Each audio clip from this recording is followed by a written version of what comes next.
Na gyertek, nézzünk bele a kaptárakba. Ki meri megfogni? Nem markoljál rá. Fordulj oda.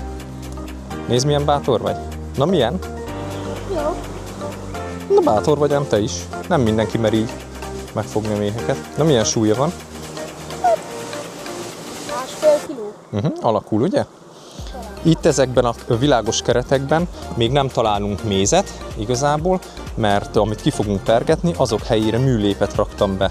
Ezzel frissítjük a lépkészletet, és adunk helyet az anyának, hogy petézzen szépen. Itt az érett mézet látjátok, amit majd nem soká ki is fogunk pergetni. Ez itt a virágpor, mély kenyérmás néven. Itt virágport hazahozó méheket láttok.